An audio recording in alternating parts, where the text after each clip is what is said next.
اشرح لي صدري ويسر لي امري واحلل عقدة من لساني يفقهوا قولي.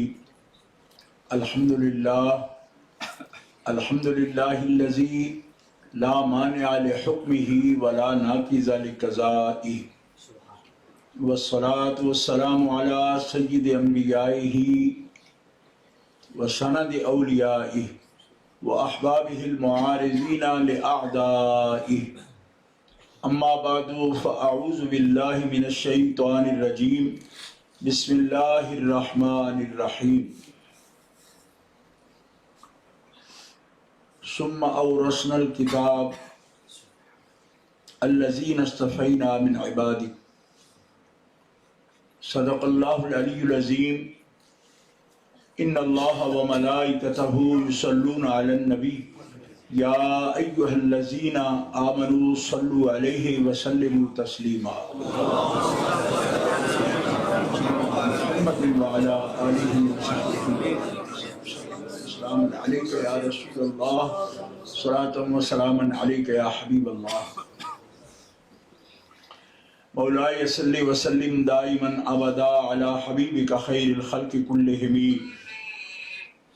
ابان مولدہ عن طیب عنصرہ یا طیب مبتدأ منہ ومختتم.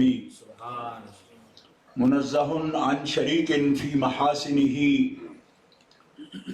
فجوہر الحسن فیہ غیر منقسم. ثم الرضا عن نبی بکر وعن عمر وعن علی وعن عثمان ذی الکرم والآل والصحب ثم التابعین لهم اہل التقا والنقا والحلم والکرم. اللہ تبارک و تعالی جل جلالہ وعم نوالہ وآزم شانہ واتم برہانہ کی حمد و ثناء حضور قائد المرسلین سید النبیین سید العالمین امام الاولین والآخرین جناب محمد مصطفیٰ احمد مجتبیٰ صلی اللہ علیہ وآلہ وآصحابہ وبارک وسلم کی بارگاہ اقدس میں ہدیہ صلاۃ والسلام کے بعد محترم حاضرین، اہل اسلام، اہل سنت و جماعت،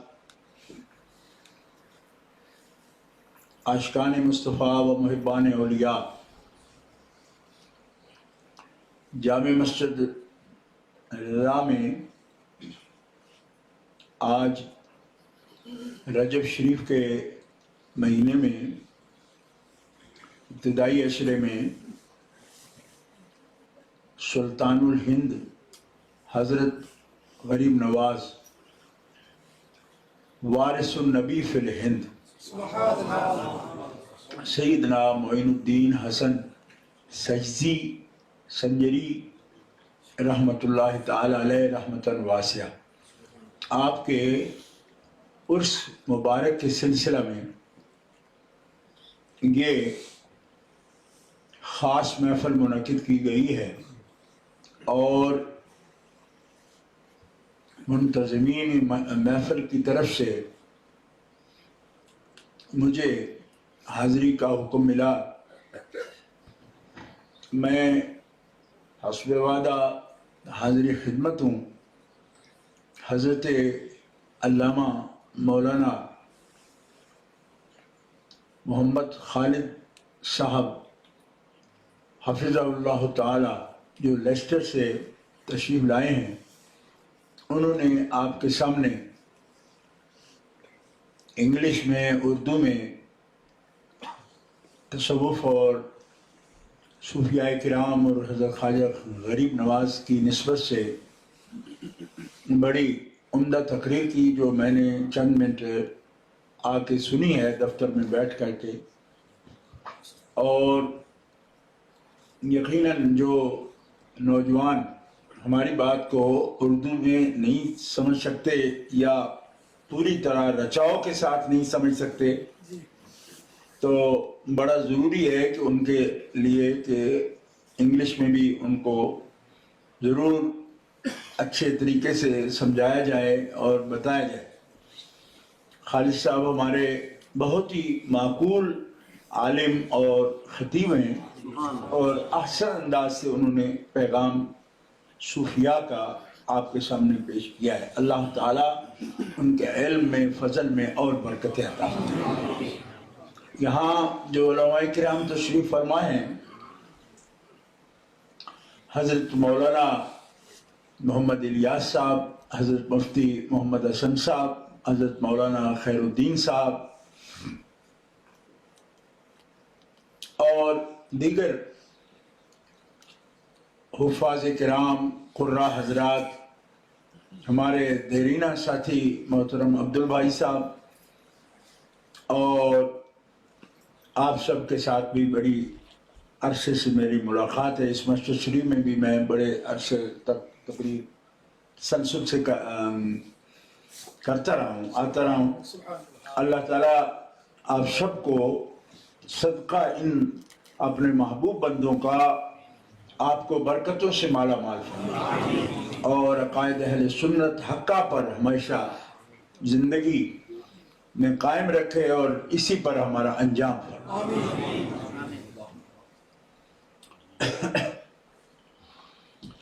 جو آدمی یہ کورنگ کر رہا ہے نا، ٹی وی پر جا رہا ہے، تو مولانا تقریر فرما رہے تھے، مجھے یہ بزرگ نظر آ رہے تھے، صرف نیچے کراؤڈ نہیں نظر آتا. تو کبھی کبھی مقرر سے ہٹا کے گراؤنڈ پر بھی اس کو بھیجا کریں، کیونکہ اتنا عظیم اجتماع ہے. تو جو آپ کا کیمرہ ادھر ہے نا، تو مطلب ہے کہ اس کو سارے کراؤڈ پر بھی جائے. کتنے عاشق بیٹھے ہوئے. صرف مضمون ہی اہم نہیں ہوتا، سننے والے بھی بڑے اہم ہوتے ہیں. کیا کہ پتہ چلے کہ کتنے ماشاءاللہ محبان بیٹھے.